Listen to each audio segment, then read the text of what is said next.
ಓಂ ಶಾಂತಿ. ಇಂದಿನ ಮುರಳಿ ದಿನಾಂಕ 30 ಏಪ್ರಿಲ್ 2026. ಮುರಳಿ ಮಹಾವಾಕ್ಯಗಳು. मीठे बच्चे, तुम्हारी यह वंडरफुल यूनिवर्सिटी है जिसमें बिगड़ी को बनाने वाला भोलानाथ बाबा ಟೀಚರ್ बनकर तुम्हें पढ़ाते हैं. ಮಧುರ ಮಕ್ಕಳೇ, ಇದು ತಾವು ಓದ್ತಾ ಇರುವಂತಹ ಈ ಈಶ್ವರ್ಯ ವಿಶ್ವವಿದ್ಯಾಲಯ ಬಹಳ ಅದ್ಭುತವಾದಂತಹ ವಿದ್ಯಾಲಯ ಆಗಿದೆ. ಇದರಲ್ಲಿ ಕೆಟ್ಟು ಹೋದವರನ್ನ ಸರಿ ಮಾಡುವಂತಹ ಬಿಗಡಿಕೋ ಬನಾನೆ ವಾಲ ಸ್ವಯಂ ಭೋಲಾನಾಥ್ ಭಗವಂತ ಟೀಚರ್ ಆಗಿ ಬಂದು ಓದಿಸ್ತಿದ್ದಾರೆ. ಇಲ್ಲಿ ಯಾಕಿದು ಬಹಳ ವಿಶಿಷ್ಟ ವಂಡರ್ಫುಲ್ ಆಗಿರುವಂತಹ ವಿಶ್ವವಿದ್ಯಾಲಯ ಆಗಿದೆ ಅಂದರೆ, ಇಲ್ಲಿಯ ಟೀಚಿಂಗ್ಸ್ ಏನಿದೆ ಅದು ಸ್ವಯಂ ಪರಮಾತ್ಮ ಸತ್ಯ ತಂದೆ ಭಗವಂತನೇ ಕೊಡ್ತಾರೆ ಟೀಚರ್ ಆಗಿ ಬಂದು. ಅದಕ್ಕಾಗಿ ಭೋಲಾನೂ ಇದ್ದಾರೆ. ನಮ್ಮ ಏನೆಲ್ಲ ತಪ್ಪುಗಳಿವೆ, ರೋಲ್ನ ಮನಸ್ಸು ಮಾಡಿರುವಂತಹ ಎಲ್ಲ ತಪ್ಪುಗಳನ್ನು ಕ್ಷಮಿಸಿ ಬಾಬಾ ಪುನಃ ನಮಗೆ ಶಿಕ್ಷಣವನ್ನು ಕೊಡ್ತಾರೆ. ಯಾಕಿದು ಅದ್ಭುತ ವಿಶ್ವವಿದ್ಯಾಲಯ ಆಗಿದೆ ಅಂದರೆ, ಈ ವಿದ್ಯಾಲಯದಲ್ಲಿ ಸ್ವಯಂ ಪರಮಾತ್ಮನ ಟೀಚಿಂಗ್ಸಿಂದ ಈ ಮನಸ್ಸು ಈ ಶಿಕ್ಷಣ ತಗೊಳ್ಳುವಂಥದ್ದು ಮೈಂಡ್, ಯಾಕಂದರೆ ಮನಸ್ಸಿಗೆ ಶಿಕ್ಷಣದ ಅವಶ್ಯಕತೆ ಇದೆ. ಈ ಮನಸ್ಸು ದೇಹಭಾನದಲ್ಲಿ ಮುಳುಗಿದೆ, ರೋಲ್ನ ಕಾನ್ಷಿಯಸ್ಸಲ್ಲಿ ಸಿಕ್ಕಾಕೊಂಡಿದೆ. ಅದಕ್ಕಾಗಿ ಇದಕ್ಕೆ ಶಿಕ್ಷಣ ಕೊಟ್ಟು ಪರಮಾತ್ಮ ದೇಹಭಾನದಿಂದ ಮುಕ್ತ ಮಾಡಿ ದೇಹಿಯನ್ನಾಗಿ ಮಾಡುವ ಶಿಕ್ಷಣ ಇಲ್ಲಿ ಕೊಡ್ತಾರೆ. ಯಾಕೆ ಅಂದರೆ ಇದು ಅದ್ಭುತವಾಗಿದೆ. ಅದ್ಭುತ ಯಾಕಾಗಿದೆ? ಇಲ್ಲಿ ಜಗತ್ತಿನಲ್ಲಿ ಏನೇ ಓದಿದರೂ ಕೂಡ ಒಬ್ಬ ವ್ಯಕ್ತಿ ಅವರು ಮನುಷ್ಯನಾಗಿಯೇ ಇರ್ತಾರೆ. ಸೈಂಟಿಸ್ಟ್ ಆಗಿರಲಿ, ಪ್ರೊಫೆಸರ್ ಆಗಿರಲಿ, ಅಥವಾ ಯಾವುದೇ ವಿದ್ಯೆಯನ್ನು ಓದಿದ್ರೂ ಕೂಡ ಅವರು ಮನುಷ್ಯರೇ ಆಗಿರ್ತಾರೆ. ಆದರೆ ಪರಮಾತ್ಮ ಕೊಡುವಂಥ ಶಿಕ್ಷಣದಿಂದ ಈ ಮನಸ್ಸು ಸ್ಥೂಲ ಮನುಷ್ಯನಾಗಿದ್ದೇನೆ ಎನ್ನುವ ಭಾನದಿಂದ ಪರೆ ಅತ್ಯಂತ ಸೂಕ್ಷ್ಮ ಫರಿಸ್ತಾ ಆಗ್ತದ, ದೇವತಾ ಡಿವಿನಿಟಿಯನ್ನು ಪ್ರಾಪ್ತ ಮಾಡ್ಕೊಳ್ತದ. ಅದಕ್ಕೆ ಈ ವಿದ್ಯಾಲಯ ಬಹಳ ಅದ್ಭುತವಾಗಿದೆ. ಇಲ್ಲಿ ಸ್ವಯಂ ಪರಮಾತ್ಮನೇ ನಮಗೆ ಶಿಕ್ಷಣವನ್ನು ಕೊಡ್ತಾ ಇದ್ದಾರೆ. प्रश्न, इस क़यामत के समय में तुम बच्चे सभी को कौन सा लक्ष्य देते हो? ಈ ಒಂದು ಕಯಾಮತದ ಸಮಯದಲ್ಲಿ, ಈ ಅಂತಿಮ ಸಮಯದಲ್ಲಿ ತಾವು ಮಕ್ಕಳು ಎಲ್ಲರಿಗೂ ಯಾವ ಲಕ್ಷ್ಯವನ್ನು ಕೊಡ್ತೀರಿ? ಬಾಬಾ ಹೇಳ್ತಾರೆ, ಹೇ ಆತ್ಮಾಯೇ ಅಪ್ ಪಾವನ್ ಬನೋ. ಹೇ ಮಕ್ಕಳೇ, ಮನಸ್ಸಿಗೆ ಬಾಬಾ ಹೇಳ್ತಾರೆ. ಆತ್ಮ ಅರ್ಥಾರ್ಥ ಬಾಬಾ ಮನಸ್ಸಿಗೂ ಆತ್ಮ ಅಂತಲೇ ಬಳಸ್ತಾರೆ. ಹೇ ಮನಸ್ಸುಗಳೇ, ಈಗ ಪಾವನರಾಗ್ರಿ. ಪಾವನ್ ಬನ್ನೇ ಬಿಗರ್ ವಾಪಸ್ ಜಾ ನಹಿ ಸಕ್ತೆ. ಪಾವನರಾಗದೆ ವಾಪಸ್ ಹೋಗಕ್ಕೆ ಸಾಧ್ಯ ಇಲ್ಲ. ಯಾರೆಲ್ಲಿಗೆ ಹೋಗಬೇಕಾಗಿದೆ? ಪಾವನರಾಗೋ ಸಲುವಾಗಿ ಮನಸ್ಸು ತನ್ನ ಮೂಲ ನೆಲೆಗೆ ಹೋಗಬೇಕಾಗಿದೆ, ಮೂಲ ಮಾಲೀಕನ ಹತ್ರ ಹೋಗಬೇಕಾಗಿದೆ. ಮಾಲೀಕ್ ಆತ್ಮ, ಮನಸ್ಸಿನ ಮಾಲೀಕ್ ಆತ್ಮ ಆಗಿದೆ. ಆತ್ಮ ಮಾಲೀಕಿನ ಹತ್ರ ಬರೋ ಸಲುವಾಗಿ ಮನಸ್ಸು ಭಾಳಷ್ಟು ಹಾತೊರಿತಾ ಇದೆ. ಆದರೆ ಅದಕ್ಕೆ ಎಂಟ್ರೆನ್ಸ್ ಯಾವಾಗ ಸಿಗ್ತದಂದ್ರೆ ಯಾವಾಗ ಪಾವನ ಆಗ್ತದ. ಏನೆಲ್ಲ ಪತಿತಪನ ಇದೆ, ಏನೆಲ್ಲ ಭಾರ ಇದೆ, ಏನೆಲ್ಲ ಮನುಷ್ಯ ಭಾನ ಇದೆ, ಅದೆಲ್ಲವನ್ನ ಕ್ಲೀನ್ ಮಾಡಿಕೊಂಡಾಗ, ಅದೆಲ್ಲ ಬುದ್ಧಿಯಿಂದ ತೆಗೆದು ಹಾಕಿದಾಗ ಮಾತ್ರ ಈ ಮನಸ್ಸು ತನ್ನ ಮೂಲ ಕಾನ್ಷಿಯಸ್, ತನ್ನ ಮೂಲ ಆತ್ಮಸ್ಥಿತಿಗೆ ಬರೋದಕ್ಕೆ ಸಾಧ್ಯವಿದೆ. आधा कल्प का जो रोग लगा हुआ है उससे मुक्त होने के लिए तुम सबको 7 रोज ಭಟ್ಟಿ ಮೇ ಬಿಟಾತೆ ಹೋ. ಬಾಬಾ ಹೇಳ್ತಾರೆ, ಅರ್ಧ ಕಲ್ಪದ ಯಾವ ಪತಿತಪನದ ರೋಗ ಅಂಟ್ಕೊಂಡ್ಬಿಟ್ಟಿದೆ ಈ ಮನಸ್ಸಿನೊಳಗ, ನಾನು ಅಂದರೆ ಮನುಷ್ಯ, ನಾನು ಅಂದರೆ ಸ್ಥೂಲ, ನಾನು ಅಂದರೆ ದೇಹ, ನಾನು ಅಂದರೆ ವಿದ್ಯಾವಂತ, ಬುದ್ಧಿವಂತ, ನಾನು ಶ್ರೇಷ್ಠ ಜ್ಞಾನಿ ಎನ್ನುವಂಥ. ಯಾಕಂದರೆ ಇದೆಲ್ಲದರಿಂದ ಪರ್ಯಾದ, ಇದೆಲ್ಲದರಿಂದ ಮುಕ್ತವಾಗಿರುವ ಶುದ್ಧ ಚೇತನ ಇದ್ದೀನಿ. ಆದರೆ ನಾನು ಜ್ಞಾನಿ, ಬುದ್ಧಿವಾನ, ನಾನು ಕಮ್ಜೋರ, ಇವೆಲ್ಲ ಪತಿತಪನ ಅಂತಾರೆ ಬಾಬಾ. ಇದೆಲ್ಲ ರೋಗ, ದೊಡ್ಡ ರೋಗ ಅಂಟ್ಕೊಂಡ್ಬಿಟ್ಟಿದೆ ಈ ಮನಸ್ಸಿಗೆ. ನಾನು ಅಂದರೆ ಸತ್ಯ ಆತ್ಮ ಒಂದನ್ನು ಬಿಟ್ಟು ಉಳಿದು ಏನೆಲ್ಲ ಅನ್ಕೊಳ್ತಾ ಇದೆ ಅಂತಂದರೆ ಇದಕ್ಕೆ ರೋಗ ಅಂತಾರೆ ಬಾಬಾ. ಅದರಿಂದ ಮುಕ್ತ ಆಗಬೇಕು ಅಂದರೆ 7 ದಿನಗಳ ಯೋಗ ಭಟ್ಟಿ ಅರ್ಥಾತ್ ಖಾಸ್ ಆಗಿ ಸ್ಟಾರ್ಟಿಂಗ್ ಒಳಗೆ ಕೇವಲ ನಾನು ಮನುಷ್ಯ, ದೇಹ, ಈ ಪತಿತಪನ ಇದೆಲ್ಲದರಿಂದ ಪರ್ಯಾದಂತಹ ಅತಿ ಶುದ್ಧ ಸೂಕ್ಷ್ಮ ನಿರಾಕಾರ ಆತ್ಮ ಇದ್ದೀನಿ ಅನ್ನುವಂಥ ಅಭ್ಯಾಸ 7 ದಿನಗಳವರೆಗೆ ಕುಳಿತು ಮಾಡಿಸ್ತಿತ್ತು, ಭಟ್ಟಿ ಮಾಡಿಸ್ತಿತ್ತು. ಪತಿತೋಂಕೆ ಸಂಘಸೆ ದೂರ ರಹೆ. ಏನು ಸ್ವಲ್ಪ ಆತ್ಮಸ್ಥಿತಿ ಸೆಟಲ್ ಆಗಲಿಕ್ಕೆ ಈ ಮನಸ್ಸು ಸ್ಥೂಲತೆಯಿಂದ ಮುಕ್ತ ಆಗೋದಕ್ಕೆ ಸ್ವಲ್ಪ ಟೈಮ್ ಇದು ಪತಿತರ ಸಂಘದಿಂದ ಮುಕ್ತಿ ಇರ್ಬೇಕಂತಾರೆ ಬಾಬಾ. ಪತಿತರಂದ್ರೆ ಯಾರು? ಯಾರು ತಮಗೆ ಭಾರವಾದ ವ್ಯಕ್ತಿ, ಸ್ಥೂಲಕಾಯ, ಸೂಕ್ಷ್ಮ, ನಾವೆಲ್ಲ ದೇಹ, ನಾವೆಲ್ಲ ವ್ಯಕ್ತಿ, ನಾವೆಲ್ಲ ಮನುಷ್ಯರು, ಹೀಗೆ ಒಂದು ಆಕಾರದಲ್ಲಿ ತಮಗೆ ನೋಡ್ಕೋತಾ ಇದ್ದಾರ. ತಮಗೆ ಸಿಕ್ಕ ಮ್ಯಾಟ್ರನ್ನೇ ರಿಯಲ್ ಅಂತ ತಿಳ್ಕೊಂಡಿದ್ದಾರ, ನಾನ ಅಂತ ತಿಳ್ಕೊಂಡಿದ್ದಾರಲ್ಲ. ಬಾಬಾ ಹೇಳ್ತಾರೆ ಅಂಥ ಪತಿತರ ಸಂಘ, ಆತ್ಮ ಸತ್ಯವನ್ನು ಮರೆತು ತಮಗೆ ಏನೆಲ್ಲ ತಿಳ್ಕೊಂಡಿದ್ದಾರತ್ತ, ನಾ ಏನೇನಿದ್ದೀನಿ ಅಂತ, ಅವ್ರಿಗೆ ಬಾಬಾ ಪತಿತ್ ಅಂತಾರೆ. ಪತಿತರ ಸಂಘದಿಂದ ದೂರ ಇರಬೇಕು ಅಂದ್ರೆ ಭಟ್ಟಿಯಲ್ಲಿ ಕುತ್ಕೋಬೇಕಾಗ್ತದ. ಕೋಯಿ ಭೀ ಆದ್ನ ಆಯೆ ತಬ್ ಕುಚ್ ಬುದ್ಧಿ ಮೇ ಜ್ಞಾನ ಕಿ ಧಾರಣಾ ಹೋ.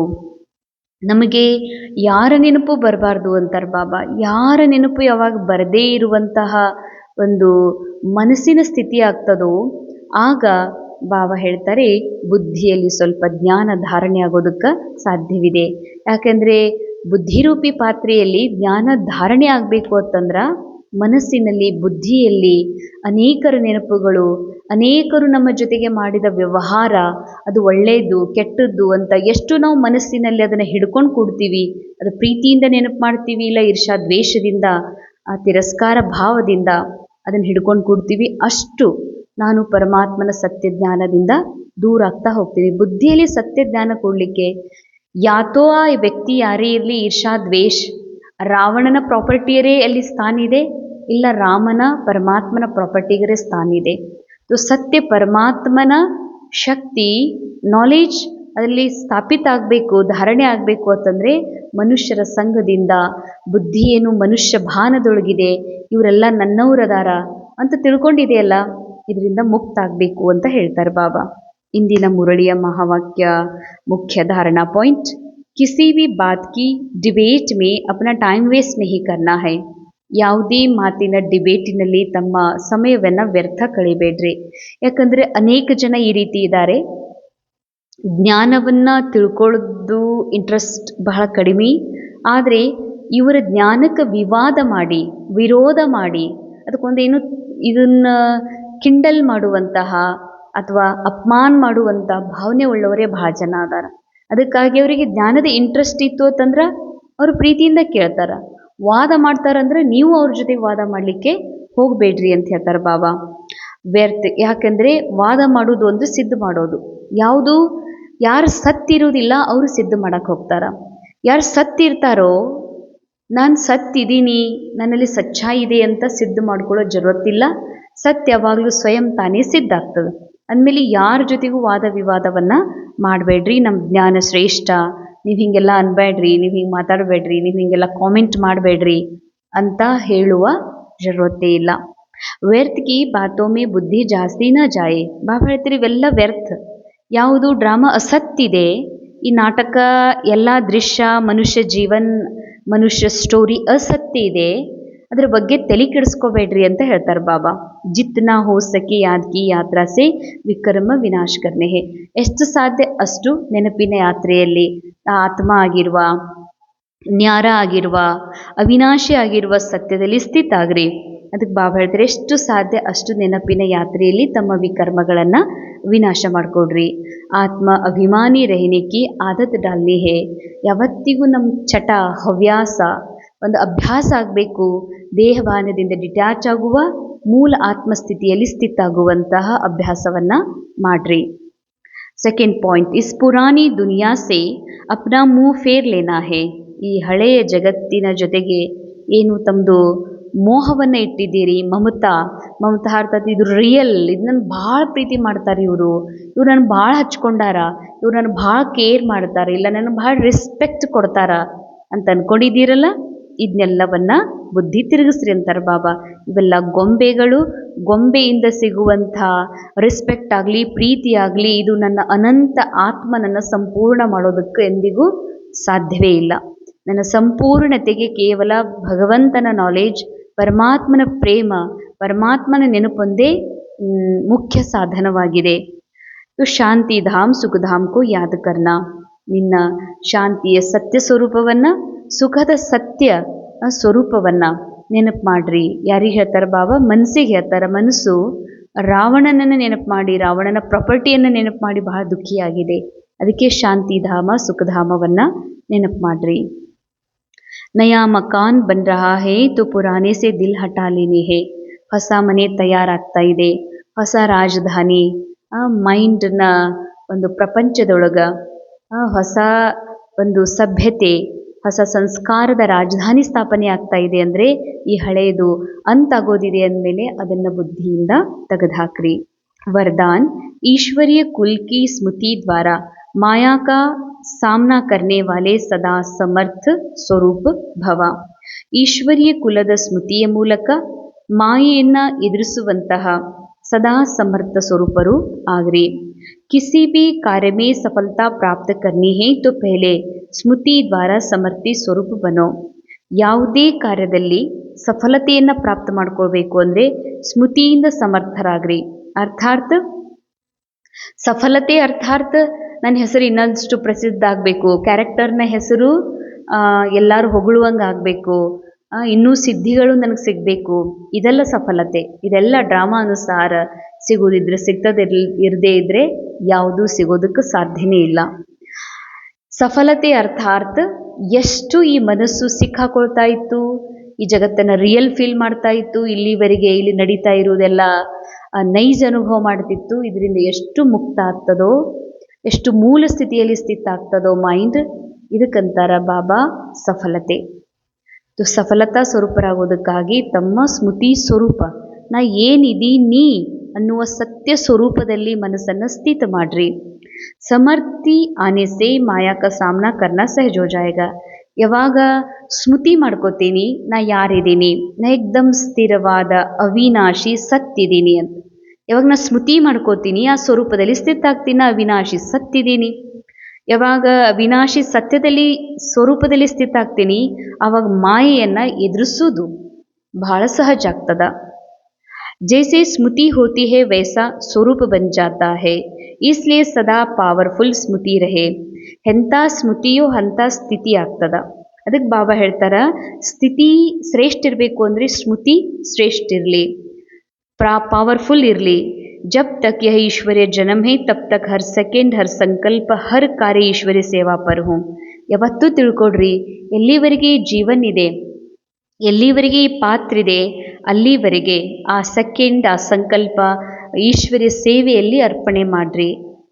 ಈಶ್ವರ್ಯ ಸೇವೆಯಲ್ಲಿ ಅರ್ಪಣೆ ಮಾಡೋದು ಅಂದರೆ ಸದಾ ನಿರಾಕಾರಿ ಸ್ಥಿತಿಯಲ್ಲಿ, ಅಶರೀರ ಸ್ಥಿತಿಯಲ್ಲಿ ಸ್ಥಿತ ಆಗ್ರಿ. ಹಮಾರ ಯಹ ಈಶ್ವರೀಯ ಕುಲ್ ಹೇ, यह स्मृति की सीट सर्व कमजोरियों को समाप्त कर देगी. ಇದು ನಮ್ಮ ಈಶ್ವರೀಯ ಕುಲ, ಇದು ಈಶ್ವರೀಯ ಜನ್ಮ ಇದೆ, ಈಶ್ವರನ ಸಂಘದಲ್ಲಿದ್ದೀವನ್ನುವಂತಹ ಮಾತು ನೆನಪಿಟ್ಕೊಂಡ್ರಿ ಅಂದರೆ ನಿಮ್ಮನ್ನು ಸಮರ್ಥರನ್ನಾಗಿ ಮಾಡ್ತದೆ. ಸ್ಲೋಗನ್ सत्य समय प्रमाण स्वयं सिद्ध होता है तो उसे सिद्ध करने की आवश्यकता नहीं है. ಸತ್ಯವು ಸಮಯ ಅನುಸಾರ ತಾನೇ ಸಿದ್ಧ ಆಗ್ತದ.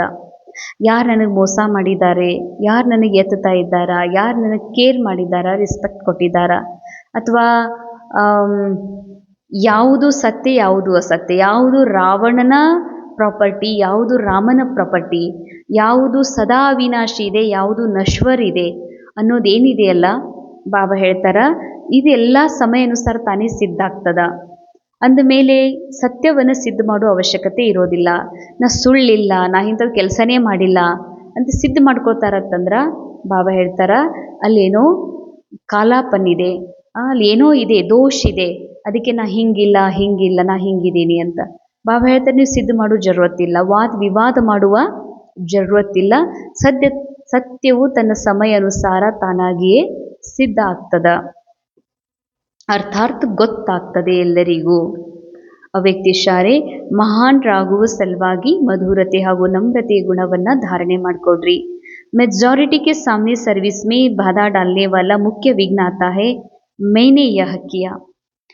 ಮೆಜಾರಿಟಿ ಯೋಗಿಗಳ ಒಬ್ಬ ಯೋಗಿಯ ಜೀವನದೊಳಗೆ ಯೋಗಿ ಮಾಡುವ ಸೇವೆಯೊಳಗೆ ವಿಘ್ನ ಯಾವುದು ಆಗ್ತದಂದ್ರೆ ಇದು ನಾ ಮಾಡೀನಿ, ಈ ಸೆಂಟರ್ ನಾ ಕಟ್ಸೀನಿ, ಈ ಫ್ರೇಮ್ ನಾ ಹಾಕ್ಸೀನಿ, ಈ ಡಿಸೈನ್ ನಾನು ಮಾಡಿದ್ದೀನಿ, ಈ ಐಡಿಯಾ ನಾನು ಕೊಟ್ಟೀನಿ ಅನ್ನುವಂಥದ್ದೇನಿದೆ, ಈ ಸರ್ವಿಸ್ನ ಫಸ್ಟ್ ಐಡಿಯಾ ನಾನೇ ಕೊಟ್ಟಿದ್ದು, ಈ ಥರ ಮಾಡೋದಕ್ಕೆ ಧನ್ ಸೇವಾ ಮಾಡಿದ್ದು ನಾನೇ, ಬಾಬಾದ ಮೈನೇ ಯಾಕಿಯ ಮೈ ಹೀ ಯಾ ಕರ್ ಸಕ್ತಾ, ಮತ್ತು ಇದೆಲ್ಲ ನಾನೇ ಮಾಡೋಕ್ಕೆ ಸಾಧ್ಯದ ಅನ್ನೋದಿದೆಯಲ್ಲ, ये ಮೇಪನ್ ನಾನಾ ಇಸ್ಕೋ ಹಿ ಕಹಾ ಜಾತಾ ಜ್ಞಾನ ಕ ಅಭಿಮಾನ್.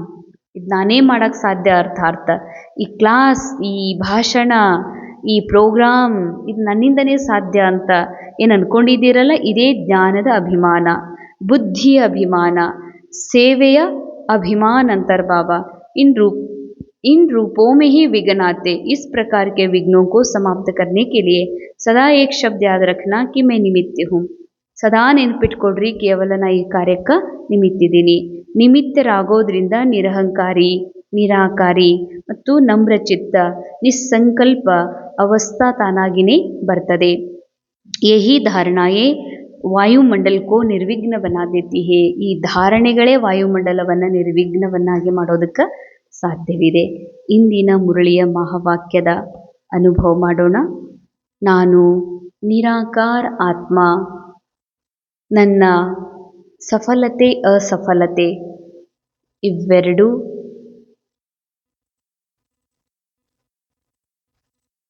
ಒಳ್ಳೆಯ ಕೆಟ್ಟ, ಲಾಭ ಹಾನಿ ಇವೆಲ್ಲವುಗಳಿಂದ ನಾನು ಪರೆಯಾಗಿದ್ದೇನೆ. ಸಫಲ ಆಗಬೇಕಾಗಿರುವುದು ಕೇವಲ ಈ ಮನಸ್ಸು ಮಾತ್ರ. ಯಾವುದು ರಾವಣನ ಪ್ರಪಂಚದಲ್ಲಿ, ರಾವಣನ ಸಂಘದಲ್ಲಿ ಸಿಲುಕಿ ತನ್ನನ್ನು ದೇವಾನದ ಅಭಿಮಾನದಲ್ಲಿ ಮುಳುಗಿ ಹೋಗಿದೆಯೋ ಅದಕ್ಕೆ ಸಫಲತೆ ಬೇಕಾಗಿದೆ. ಮೂಲ ಸ್ಥಿತಿಗೆ ತಲುಪಲು, ಮಾಲೀಕನನ್ನು ಪಡೆಯೋದಕ್ಕಾಗಿ ಈ ಮನಸ್ಸಿಗೆ ಸತ್ಯದ ದಾರಿ ಅವಶ್ಯಕತೆ ಇದೆ. ನಾನು ಆತ್ಮ, ಸಫಲ್ ಅಸಫಲ್, ಒಳ್ಳೆಯ ಕೆಟ್ಟ ಎಲ್ಲದರಿಂದಲೂ ಪರೆಯಾದ ಅವಿನಾಶಿ ನಿರಾಕಾರ ಆತ್ಮನಾಗಿದ್ದೇನೆ.